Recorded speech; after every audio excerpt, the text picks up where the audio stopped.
Selamat pagi saya ucapkan kepada Dr. Zalia dan rakan-rakan. Kumpulan kami akan membentangkan PB3 iaitu persembahan. Sebelum itu saya ingin memperkenalkan diri. Saya Tania Taslima binti Arman. Saya Lydia Welis anak Awas. Saya Winnie Chin Jiaxian. Kami telah menggunakan enjin carian iaitu Google Scholar untuk mencari artikel jurnal yang akan dianalisis. Tajuk artikel kami ialah pengintegrasian teknologi dalam pendidikan iaitu cabaran guru. Pengenalan. Penulisan akademik ialah suatu bentuk penulisan formal yang menyampaikan idea, konsep serta hasil kajian dengan berpandukan sumber sahih seperti buku ilmiah, jurnal dan majalah untuk menyokong hujah serta dapatan penulis. Zamri Mahmud 2022. Menurut Zamri Mahmud juga, penulisan akademik adalah penulisan yang dijalankan secara ilmiah yang mengkaji secara tersusun dan mendalam sesuatu persoalan dan berbeza daripada novel atau fiksyen. Penulisan akademik yang berkualiti perlulah mempunyai ciri-ciri seperti berikut. Pertama, keutuhan wacana dalam penulisan. Kedua, kemahiran membuat rujukan. Dan ketiga, kejelasan dalam penulisan. Keutuhan wacana. Menurut Husain Fateh pada 2016, wacana didefinisikan sebagai bahasa lisan atau penulisan yang mempunyai tautan atau hubungan antara bahagian-bahagian dalam wacana. Hubungan ini boleh disebut sebagai kohesi, kepaduan dan koheren. Keutuhan wacana berperanan penting untuk memastikan sesuatu penulisan itu boleh dianggap wacana atau hanya sekumpulan ayat yang tidak teratur. Keutuhan wacana ialah kebolehan sesuatu teks atau pertuturan menyampaikan idea dan mesej secara menyeluruh, teratur serta mudah difahami oleh pendengar atau pembaca. Terdapat dua aspek penting dalam wacana iaitu koheren dan kohesi. Koheren bermaksud kesinambungan antara satu unsur dengan unsur lain dalam wacana yang mewujudkan suatu pengertian bermakna. Tarigan 1987. Kohesi pula bermaksud keserasian ayat dengan ayat yang lain untuk mewujudkan kesinambungan sehingga membentuk satu teks atau wacana. Terdapat 4 jenis keutuhan wacana. Pertama, keutuhan semantik. Kedua, keutuhan leksikal. Ketiga, keutuhan gramatikal. Dan keempat, keutuhan fonologi. Keutuhan semantik. Keutuhan semantik adalah hubungan yang wujud antara bahagian-bahagian wacana. Farida Nazir et al. 2014. Hubungan dari aspek semantik ialah jalinan makna antara satu ayat dengan ayat yang lain dan perenggan dengan perenggan yang lain. Terdapat dua jenis keutuhan semantik iaitu pertama, hubungan semantik antara bahagian-bahagian wacana yang melibatkan antara klausa dengan ayat. Kedua, kesatuan latar belakang semantik yang melibatkan latar belakang yang terdiri daripada kesatuan topik, hubungan sosial, kesatuan idea penulis dan jenis media penyampaian. Antara contoh penggunaan hubungan semantik antara bahagian-bahagian wacana ialah pertama, hubungan sebab dan akibat. Sebab, pengaplikasian VR memerlukan headset yang memakan kos yang tinggi serta bahan VR berdasarkan silibus pembelajaran di Malaysia yang agak terhad. Akibatnya, penggunaan VR dalam PDP kurang diberi perhatian oleh guru dan murid. Kedua, hubungan sebab dan hasil. Sebab, sokongan seperti latihan profesional, pendedahan terhadap teknologi, sokongan teknologi dan sumber yang mencukupi dapat membantu guru dalam mengatasi cabaran-cabaran yang mereka hadapi. Hasilnya, guru dapat menerima teknologi sebagai sesuatu yang menyeronokkan dan sesuatu yang baru, bukannya satu bebanan. Ketiga, hubungan sebab dan tujuan. Sebab, penubuhan BTP pula menunjukkan komitmen kerajaan dalam membantu warga pendidik dalam setiap aspek. Tujuannya demi mencapai matlamat kerajaan iaitu meningkatkan kualiti pengajaran dan pendidikan di kalangan guru dan murid Malaysia. Keempat, hubungan syarat dan hasil. Syaratnya iaitu guru menjadi syarat utama untuk mengintegrasi teknologi di dalam landscape pendidikan di Malaysia hari ini. Hasilnya, jika diri guru itu sendiri goyah, maka cita-cita untuk menyaksikan teknologi digunakan di semua peringkat pendidikan di Malaysia akan tidak kesampaian. Kelima, hubungan memperkuat isi. Ayat kedua memperkuatkan lagi maksud kekangan masa iaitu kebanyakan masa terbazir kerana masalah teknikal. Keenam, hubungan aditif. Ayat kedua memberikan maklumat tambahan tentang manfaat penintegrasian teknologi dalam pengajaran. Keutuhan leksikal. Keutuhan leksikal melibatkan pertautan antara perkataan dengan frasa secara semantik atau makna dalam sesebuah wacana serta melibatkan unsur pengulangan perkataan. Faridah Nazir et al. 2014. Terdapat 6 jenis hubungan yang membentuk leksikal, iaitu pertama, pembuka dan penutup, kedua, antonim, ketiga, hiponim, keempat, kolokasi, kelima, persamaan leksikal atau sinonim, keenam, pengulangan. Antara contoh keutuhan leksikal dalam artikel ini adalah hiponim. Hiponim ditarifkan sebagai suatu perkataan yang memberi makna kepada suatu perkataan yang lain. Husin Fateh 2016. Dalam contoh ayat yang terdapat di dalam artikel, perkataan peranti membawa makna umum, manakala smartboard, telefon pintar, tablet, teori mall, dan SNS adalah perkataan yang membawa makna khusus yang berkait dengan perkataan peranti. Kedua, kolokasi. Menurut Faridah Nazir et al. Pada 2014, kolokasi ialah pengulangan yang melibatkan penggunaan sekumpulan perkataan yang saling berkait dengan sesuatu idea, topik, situasi atau konteks. Dalam contoh ayat yang terdapat di dalam artikel, perkataan kurangnya latihan, kemahiran teknikal, sikap guru terhadap teknologi adalah dianggap kolokasi kerana berkaitan dengan topik yang sama, iaitu cabaran dalam mengintegrasikan teknologi dalam proses pengajaran dan pembelajaran. Ketiga, pengulangan. Menurut Faridah Nazir et al. Pada 2014, pengulangan unsur yang sama. Pengulangan dilakukan secara menyeluruh, iaitu tanpa ada sebarang perubahan sama ada bunyi atau maksud. Dalam contoh ayat yang terdapat di dalam artikel, perkataan pembelajaran digunakan secara berulang dengan perkataan penuh tanpa penambahan imbuhan atau tidak mengubah makna. Keutuhan gramatikal. Secara umumnya, gramatikal bermaksud nahuan atau tata bahasa. Keutuhan gramatikal melibatkan penggunaan penanda gramatis seperti kata hubung, kata ganti, dan penanda rujukan yang menghubungkan ayat, frasa, atau perkataan bagi membentuk wacana yang padu dan koheren. Menurut Faridah Nazir et al. Pada 2014, keutuhan wacana merupakan hubungan wacana yang berkaitan dengan tata bahasa. Menurut Faridah Nazir et al., terdapat 4 keutuhan gramatikal dalam sesuatu wacana yang terdiri daripada penanda rujukan, penanda penggantian, penanda eliplisis, dan penanda penghubung. Penanda rujukan ialah kata ganti nama diri atau kata ganti nama tunjuk. Penanda rujukan digunakan untuk merujuk kembali kepada sesuatu yang telah disebut dalam sesuatu wacana. Hal ini adalah untuk mengelakkan pengulangan kata dalam penulisan. Contohnya, nya dalam ayat tersebut merujuk kepada transformasi. Jika tidak menggunakan penanda rujukan, ayatnya adalah seperti acara transformasi. Kedua, mereka dalam ayat tersebut merujuk kepada pelajar. Jika tidak menggunakan penanda rujukan, ayatnya adalah seperti cara pemikiran pelajar. Penanda penggantian. Penanda penggantian ialah proses menggantikan unsur bahasa dengan unsur dalam ayat yang lain. Penanda penggantian merupakan proses menggantikan perkataan atau frasa dengan kata nama, kata kerja atau klausa lain. Contoh dalam artikel ialah ini. Ini digunakan untuk menggantikan, melahirkan generasi masa depan negara. Hal ini adalah untuk mengelakkan pengulangan kata. Penanda penghubung. Penanda penghubung berperanan untuk menjalinkan dan menyambungkan perkataan dengan perkataan, frasa dengan frasa, klausa dengan klausa, dan ayat dengan ayat. Penanda penghubung digunakan untuk menyatakan pelbagai jenis hubungan.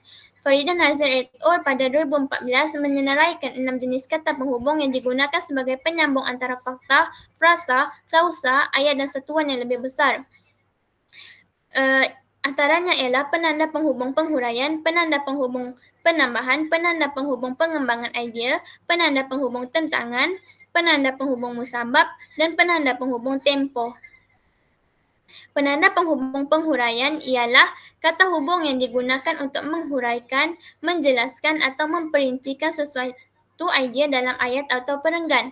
Contoh penggunaan penanda penghubung penghuraian dalam artikel ialah penanda penghubung di samping itu, yang berperanan untuk menunjukkan penghuraian kepada isi sebelumnya dan memperincikannya. Penanda penghubung idea. Penanda penghubung pengembangan idea ialah unsur bahasa yang digunakan untuk menambah, memperluas atau memperkukuh sesuatu isi atau penanda penghubung pengembangan idea dalam artikel ialah, oleh itu, sebagai contoh yang berperanan untuk menambah isi dalam perenggan tersebut. Penanda penghubung penambahan. Penanda penghubung penambahan ialah unsur tata bahasa yang digunakan untuk menyambungkan ayat atau idea dengan menambah maklumat baharu yang selari atau berkaitan dengan isi sebelumnya. Contoh penggunaan penanda penghubung penambahan dalam artikel ialah lebih-lebih lagi dan juga seperti. Penggunaan lebih-lebih lagi dan seperti adalah untuk menambahkan idea dan maklumat baharu ke dalam perenggan. Penanda penghubung tentangan. Penanda penghubung tentangan digunakan untuk menyatakan sesuatu maklumat yang bertentangan dengan maklumat yang dinyatakan sebelumnya. Penggunaan namun begitu dan tetapi adalah untuk menyatakan maklumat yang bertentangan dengan isi sebelumnya. Penanda penghubung musabab. Penanda penghubung musabab digunakan untuk menyatakan sebab sesuatu berlaku. Penggunaan oleh kerana dan kerana adalah untuk menyatakan sebab isi sebelumnya berlaku. Keutuhan fonologi. Keutuhan fonologi digunakan untuk menimbulkan hubungan semantik yang berbeza-beza antara bahagian-bahagian wacana. Dalam wacana tulisan, unsur-unsur paralinguistik ialah ayat yang digunakan untuk memperjelaskan persembahan wacana. Alat-alat tersebut ialah tanda baca termasuklah noktah, koma, tanda soal, titik bertindih, tanda elipsis dan sebagainya. Dalam wacana lisan pula, alat-alatnya ialah ekspresi wajah, hentian suara, nada suara, intonasi suara dan gerakan tangan. Faridah Nazir et al. 2014. Tanda noktah digunakan untuk menunjukkan sesuatu ayat telah berakhir dalam wacana tulisan dan sebagai hentian suara dalam wacana lisan. Ini adalah contoh penggunaan tanda noktah dalam artikel. Tanda koma digunakan untuk berhenti seketika semasa membaca, memisahkan unsur-unsur dalam senarai atau ayat yang sama. Ini adalah contoh penggunaan tanda koma dalam artikel. Namun begitu, terdapat kesalahan tanda baca yang dikenal pasti dalam artikel ini, iaitu ketiadaan tanda baca antara perkataan pembelajaran digital dan antaranya. Pembetulannya ialah terdapat pelbagai jenis aplikasi pembelajaran digital, antaranya ialah permainan interaktif gamification, aplikasi berbentuk augmented reality AR dan virtual reality VR. Baiklah, saya akan teruskan dengan kemahiran membuat sumber rujukan. Kemahiran membuat sumber rujukan bermaksud keupayaan seseorang pelajar ataupun pendidik untuk mengenal pasti, memilih dan menggunakan bahan ilmiah yang sahih serta relevan dalam penulisan akademik. Kemahiran ini juga melibatkan pengetahuan tentang kaya rujukan seperti APA, MLA dan Chicago serta kecekapan menyusun maklumat mengikut format yang betul dan konsisten. Dalam konteks akademik, kemahiran ini sangat penting kerana menunjukkan integriti penulis, membantu mengelakkan plagiat dan memastikan setiap hujah disokong dengan bukti ilmiah yang kukuh. Apabila rujukan disusun dengan betul, akan mencerminkan profesionalisme dan ketelitian penulis akademik. Secara ringkasnya, kemahiran membuat sumber rujukan bukan hanya sekadar menulis senarai bahan bacaan, tetapi juga mencerminkan sikap bertanggungjawab dan juga etika seseorang dalam dunia ilmiah. Seterusnya, kemahiran ini bertujuan untuk membantu penulis untuk menyusun dan menggunakan maklumat ilmiah secara sistematik dan teratur. Dalam penulisan akademik, setiap fakta, teori dan dapatan kajian perlu mempunyai sumber yang jelas supaya pembaca dapat menilai kesahihan maklumat yang dikemukakan. Selain itu, kemahiran ini juga memastikan setiap penulisan disokong oleh sumber yang sahih dan relevan. Hal ini penting bagi meningkatkan ketepatan serta kredibiliti karya akademik yang dihasilkan. Penulisan yang mempunyai rujukan yang lengkap akan lebih diyakini dan diterima sebagai penulisan ilmiah yang berkualiti. Tujuan seterusnya ialah untuk menggalakkan etika akademik dalam kalangan pelajar dan pendidik. Apabila kita membuat rujukan dengan betul, kita sebenarnya sedang menghargai hasil kerja dan juga idea penulis asal. Jadi, ini menunjukkan sikap jujur serta tanggungjawab intelektual seseorang penulis. Akhir sekali, kemahiran ini juga berperanan untuk mengelakkan plagiat, iaitu tindakan menyalin atau menggunakan idea orang lain tanpa memberi pengiktirafan yang sewajarnya. Dengan menguasai kemahiran membuat sumber rujukan, seseorang penulis dapat menghasilkan karya akademik yang lebih beretika, bernilai dan juga berkualiti tinggi. Terusnya. Okey, dalam slide ini saya akan terangkan tentang sistem APA 7 ataupun American Physiological Association 7 edition. Sistem APA 7 ialah karya penulisan dan penyusunan rujukan akademik yang digunakan secara meluas dalam bidang pendidikan, psikologi dan sains sosial. Sistem ini memastikan penulisan akademik lebih beratur, konsisten dan mudah dirujuk. Dalam sistem tersebut, rujukan dalam teks ditulis dengan format nama penulis dan tahun. Contohnya, Nordin et al. 2023 ataupun Augustine dan Mohammed 2023. Artikel kumpulan kami juga menggunakan format APA 7 secara konsisten seperti Roundtree 1974 dan Medhiya et al. 2021. Ini menunjukkan penulis menulis dengan etika dan profesionalisme akademik.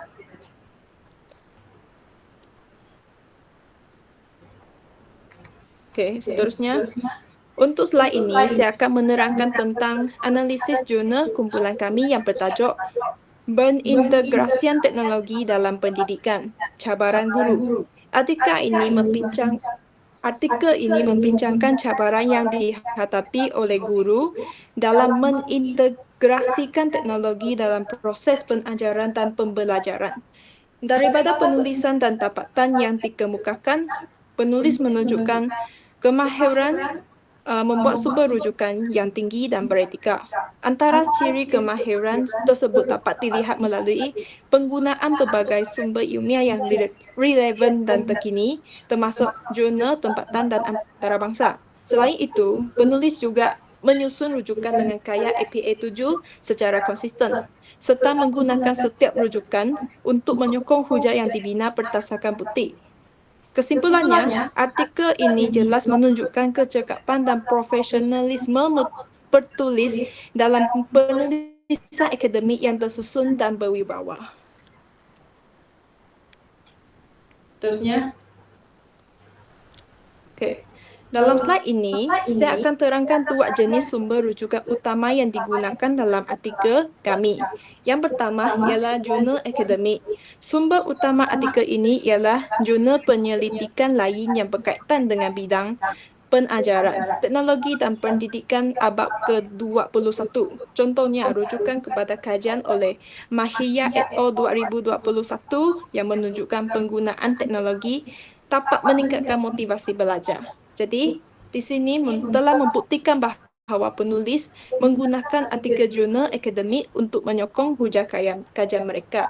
Jadi, kalau kita lihat senarai rujukan jurnal di sebelah kiri ini, contohnya Saifuddin dan Hamzah 2021, kita boleh lihat setiap komponen penting yang perlu adalah dalam karya APA 7, iaitu nama pengarang, tahun, nama jurnal, volume dan juga muka surat. Susunan ini menunjukkan struktur rujukan yang betul dan juga konsisten.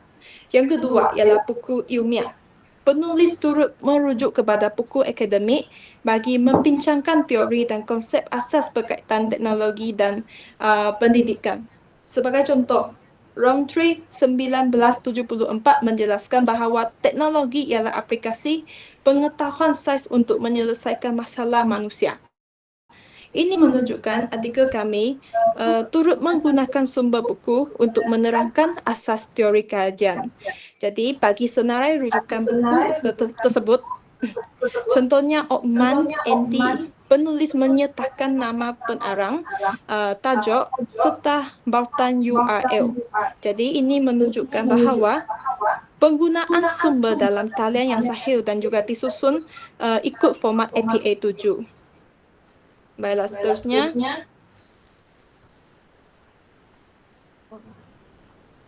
Okey, slide ini juga terdapat oh my god. Okey. Ada dua lagi jenis sumber rujukan yang digunakan dalam artikel kami. Jadi yang ketiga ialah dokumen rasmi ataupun polisi pendidikan. Penulis turut menggunakan dokumen kerajaan sebagai sumber sokongan seperti Belan Pembangunan Pendidikan Malaysia 2023 hingga 2025, KPM 2023. Jadi dokumen rasmi seperti ini penting kerana menggambarkan dasar dan hala tuju pendidikan negara. Okey, akhir sekali, yang keempat ialah artikel tempatan dan antarabangsa. Penulis menggunakan sumber daripada negara luar untuk tujuan pembandingan. Contohnya, kajian oleh Al-Mahmud et al. 2020 di Indonesia menunjukkan cabaran yang sama dalam pengintegrasian teknologi oleh guru. Jadi ini membantu membekukan hujah bahawa cabaran tersebut bukan hanya berlaku di Malaysia tetapi juga di peringkat antarabangsa. Jadi untuk senarai rujukan artikel tempatan, contohnya tambah baik PDPR atasi tekanan pelajar 2021 daripada berita harian online, penulis menyertakan tajuk artikel, tarikh penerbitan, URL dan juga nama penerbit. Jadi ini membuktikan bahawa artikel ini bukan sahaja menggunakan jurnal dan juga buku tetapi juga sumber tempatan yang relevan dalam bidang pendidikan. Jadi secara keseluruhannya ketiga-tiga jenis senarai ini menunjukkan bahawa penulis menulis dengan struktur rujukan yang lengkap, kemas dan juga mengikut sistem APA 7. Okey, ini saja daripada saya. Baiklah, kita pergi kepada yang terakhir sekali, iaitu kejelasan dalam pendidikan. Dari segi konsepnya, menurut Aziz Saleh pada tahun 2007, kejelasan sebagai indikator yang jelas, tepat, tidak kaku dan senang memahami. Kejelasan wujud melalui penggunaan bahasa komunikatif yang formal, penulisan secara objektif, penulisan ayat yang jelas, perkembangan idea secara logik, koheren dan positif, serta langkah-langkah penulisan yang teratur. Seterusnya, baiklah, untuk pertama sekali dari segi abstrak ini adalah sinopsis atau ringkasan berkaitan dengan tajuk, contohnya seperti gambar yang di bawah ini tentang pengintegrasian teknologi dalam pendidikan adalah satu aspek penting dalam pembangunan pendidikan pada masa ini. Pesatan teknologi dunia menerusi revolusi industri 4.0 telah berimpak pada negara terutama dalam bidang pendidikan. Namun, pendidik-pendidik turut menghadapi masalah dalam mengintegrasikan teknologi dalam pelajaran dan pembelajaran. Kertas ini mengambil tumpuan terhadap cabaran yang dihadapi oleh guru dalam usaha untuk mengintegrasikan teknologi dalam proses pengajaran dan pembelajaran teknikal serta sikap guru sendiri terhadap penggunaan teknologi. Selain itu, isu-isu penyediaan bahan seperti kos sumber juga menjadi penghalang kepada pengintegrasian teknologi. Kajian ini juga menggariskan penyelesaian yang boleh diambil untuk mengatasi cabaran ini, termasuk peningkatan latihan guru, sokongan mentadbir dan pendidikan yang baik dan berfikiran secara terbuka untuk menyokong penggunaan teknologi dalam pengajaran. Dengan mengatasi cabaran-cabaran ini, pengintegrasinya kita pergi kepada pengenalan. Pengenalan seperti gambar yang di bawah ini menerangkan tentang kesatuan teknologi dunia menerusi revolusi industri 4.0 pada bidang pendidikan. Pengenalannya, kesatuan teknologi dunia menerusi revolusi industri 4.0 telah memberi impak pada negara terutama dalam pendidikan. teknologi yang diterapkan dalam pendidikan bukanlah suatu perkara yang tergantung di Malaysia, bahkan sudah bermula sebelum negara kita mencapai kemerdekaan lagi. Seiring dengan itu, landscape pendidikan negara telah melalui beberapa transformasi ukuran kesan daripada kemajuan teknologi ini. Seperti yang dinyatakan oleh KDLM pada tahun 2003, antaranya adalah perbaikan yang digariskan dalam Pelan Pembangunan Pendidikan Malaysia pada tahun 2013 hingga 2025 PPPM, iaitu terdapat 11 sejakan yang dilaksanakan dan salah satu sejakan tersebut adalah untuk memanfaatkan ICT bagi meningkatkan kualiti pembelajaran Malaysia. Seterusnya, perbincangan ini pula seperti gambar di bawah ini. Perbincangan ini menjelaskan berkaitan tentang tajuk yang lebih terperinci, di mana perbincangan ini adalah untuk menyusun isi satu perengan satu idea utama tentang menggunakan ayat topik yang terus kepada isi serta juga bagi menyokong dan uraian dan contoh yang relevan. Seterusnya, okey, idea utama ialah berdasarkan iaitu cabaran guru dalam mengintegrasikan teknologi. Seperti yang kita dapat lihat, seperti cabaran yang dihadapi oleh guru adalah proses penyediaan bahan ajaran yang berkualiti dalam bentuk video, audio atau PowerPoint memerlukan kesabaran dan masa yang banyak dari guru. Guru perlu mencari gambar, video atau video serta membuat animasi atau elemen visual yang menarik untuk mempertahankan minat belajar. Selain itu, guru juga perlu memastikan bahawa maklumat yang disampaikan dalam bahan tersebut adalah tepat dan sesuai dengan matlamat pelajaran. Semua proses ini diperlukan dengan masa yang lama, terutama jika guru ingin menyediakan bahan yang kualiti tinggi yang memenuhi keperluan belajar. Oleh kerana guru juga mempunyai tanggungjawab dalam masalah kerja-kerja perkerjaan dan tugas-tugas lain di luar bilik belajar. Mereka mungkin ada kesusahan untuk mencari masa yang mencukupi untuk menyediakan bahan untuk mengajar yang kreatif dan efektif. Seterusnya, itu rumusan. Rumusan ini memberi kesimpulan berkaitan dengan pengintegrasian teknologi dalam pendidikan peringkat sekolah. Seperti gambar yang saya sertakan, itu pengintegrasian teknologi dalam pendidikan peringkat sekolah merupakan pendekatan yang amat sesuai dan mampu mengoptimalkan potensi individu dari segi kemahiran, kebolehan dan kebenaran sama ada kepada guru maupun murid. Namun sebagaimana bila setiap program atau cara yang hendak pula dilaksanakan tidak dapat lari dari menghadapi sebarangan cabaran dan tantangan, sama ada tantangan dan cabaran dari pihak polisi, barisan kebenaran, barisan pelaksana iaitu guru dari pihak ikhwah maupun dari murid itu sendiri. Itu sahaja daripada saya.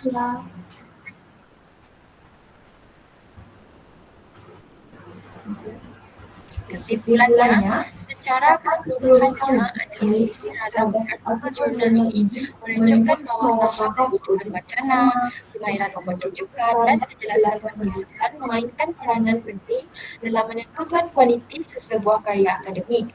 Dari segi keutuhan wacana, penulis berjaya mengekalkan kesinambungan idea dengan penggunaan penanda wacana yang sesuai dan sesuai perengan yang baik, sesuai perengan yang logik, sekaligus memastikan mesej disampaikan secara tersusun dan mudah difahami. Seterusnya, aspek kemahiran membuat kebutuhan mencerminkan kekayaan jenis aplikasi dan etika akademik melalui penggunaan daya rujukan yang konsisten dan bersumberkan bahan ilmiah yang berautoriti sekaligus menambah kredibiliti penelitian. Akhir sekali, dari sudut penjelasan penulisan pula, bahasa yang digunakan jelas, formal, dan tepat, memperlihatkan kematangan akademik serta keupayaan menyampaikan hujah tanpa kekurangan. Kesimpulannya, artikel ini memperlihatkan satu penulisan akademik yang mantap dan berwibawa apabila ketiga aspek ini diintegrasikan secara seimbang dan berkesan. Ini merupakan sumber rujukan kami. Sekian, terima kasih. Sekian, terima kasih.